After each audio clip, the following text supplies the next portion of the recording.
and today I am back from the dead. I bet y'all did not miss me, but I don't care. Some of you guys probably know that I took a small break from YouTube due to mental health issues, but also while I was doing that, I got sick. I had an infection in my mouth, which made eating impossible and talking very painful, so yeah, that made the hiatus, so to call it, even longer. But I am back, and today I am discussing Blackpink's future. I recommend you watch my mistreated K-pop idols video first, so you know what I have previously said about Blackpink and the way that they are treated by their company and their fans. The link will be in the description below. If you did that, we can get into it. As most of you know, April 5th marked 1 year since Blackpink's last comeback. Somewhere this month, YG also announced that Blackpink's comeback will be once again delayed till the second half of the year. I noticed that a lot of fans didn't really respond to this in an angry way, rather just disappointed but not surprised. I think this is a good thing because I feel like we have to slowly but steady accept the future of Blackpink and how we can't influence it. I have a theory about Blackpink that I will divide into two smaller subjects. We're gonna get into the first one now.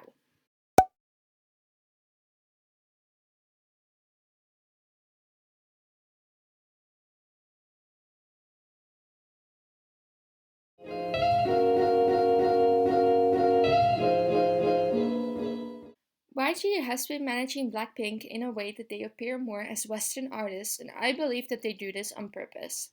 The first thing you can see this in is in their music release pattern. Blinks complain about a lack in the amount of songs Blackpink has, which is totally understandable coming from a K-pop perspective. However, compared to the Western music world, and the amount of releases are quite average.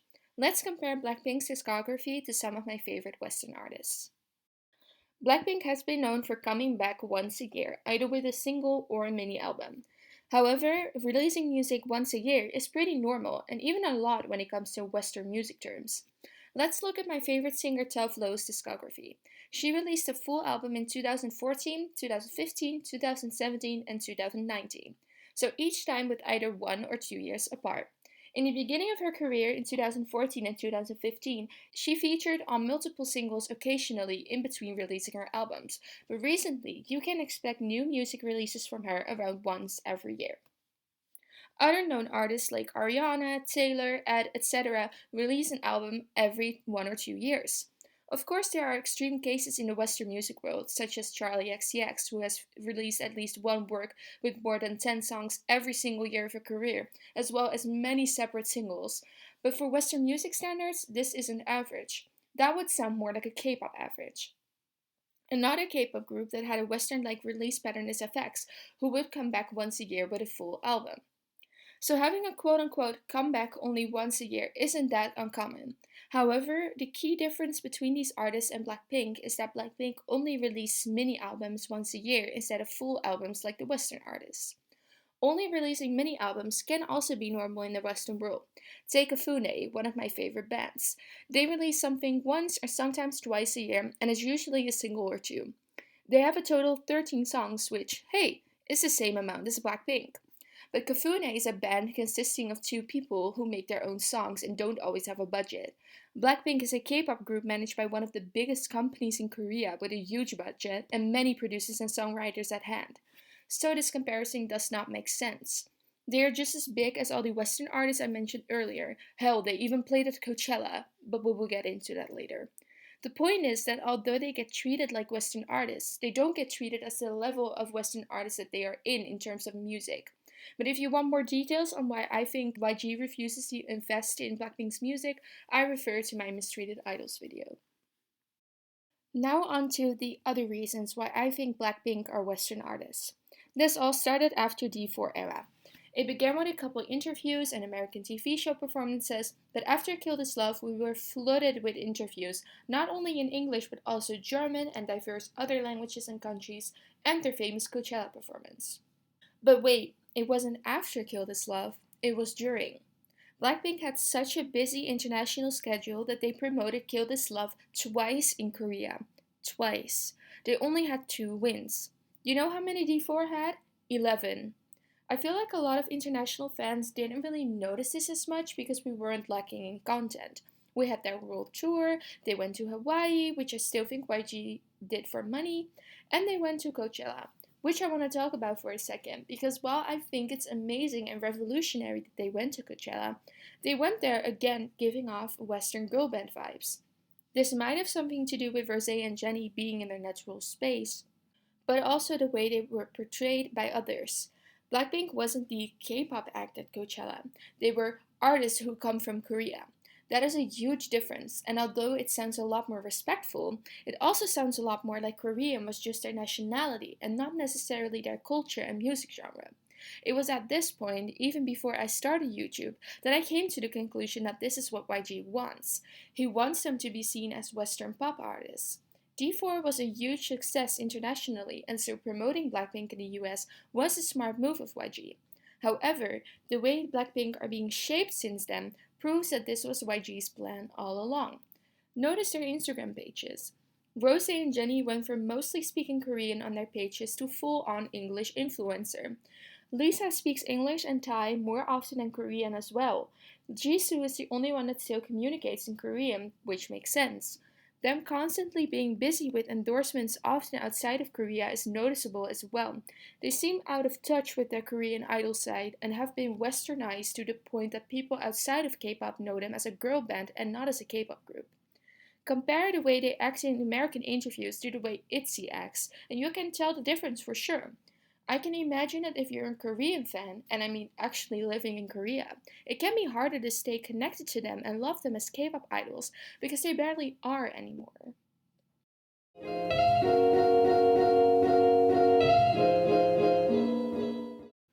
Blackpink debuted in 2016. Now, only 4 years later, YG is planning on debuting a new girl group.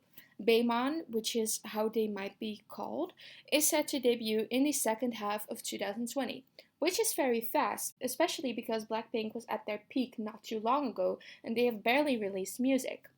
But there's a logical reason for this, and that is that YG was trying to find out how the world would react to a group like Blackpink. Blackpink was quite revolutionary for its time and reinvented girl crush the way we know it now as itzy and everglow. At that time, Twice, a group known for being cute, was slowly rising to the top, and Red Velvet's quirky concept didn't do the worst either. YG came out with something different which really could have flopped. You probably can imagine that now, knowing their success, but still, once YG found out the public fell in love with Blackpink and the effort their fans would put into them, they started to try out how far they can go. This is what I also explained in my previous Blackpink video. They are milking them out for money because they can, and it barely has any consequences.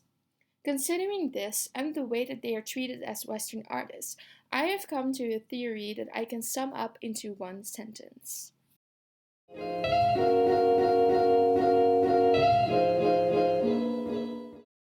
Blackpink was an experiment from YG to see how well their groups would do on the global market and to see what he can and cannot do with their new girl group Baemon.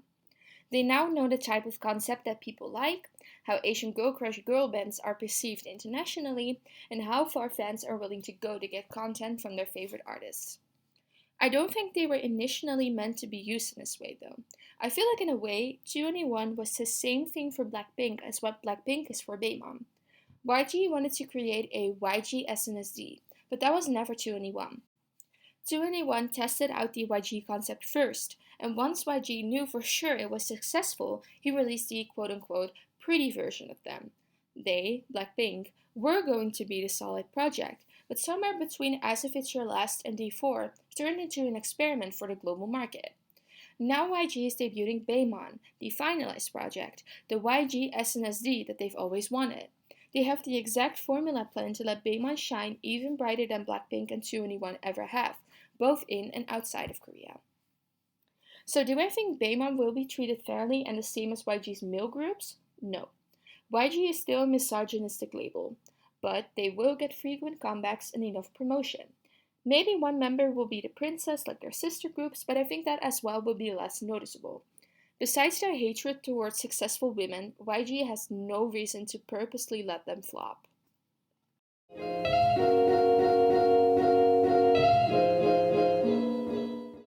YG is letting Blackpink lose their hype now that Baemon's debut has been confirmed, and that is mostly obvious with the way Blackpink's comeback is getting pushed back. If Baemon really debuts this year, my prediction for Blackpink's future is that they have about 2, maybe 3 comebacks left into eternal dungeon and disbandment. So what can us Blinks do? I think we have 2 options. The first one is that we can support them as long as they are still semi-active. Buy those dumb-ass expensive dolls, let their final comebacks break records, and let their career end tragic but with a banger. That way we can make ourselves a little bit happier, but it will make the disbandment much harder to accept, and most importantly, we let YG win that way and grab extra cash. The second option is that we boycott all of their merchandise, including albums, and continue protesting even when there is a comeback. That way we let YG know that we really don't tolerate their behavior, and we can also prepare ourselves for the inevitable. Of course, we will never collectively choose one side, but I do think a majority will stand together, and that is what we should do in this awful situation.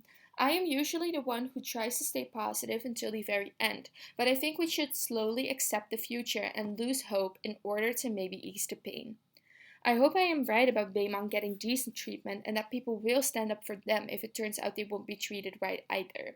It's horrible how YG did this not once, but twice to 4 extremely talented girls with a dream. They did not deserve this. And that's it for this video. I'd like to thank you guys for being patient with me during this time of no actual uploads, and I hope this video was entertaining enough to make up for my absence. I also like to mention that my first channel anniversary is coming up very soon and that I am planning something special. I will make a post about it on my community tab very soon, so stay tuned. Thank you for watching, and I hope you all have a lovely day or a lovely night. Bye!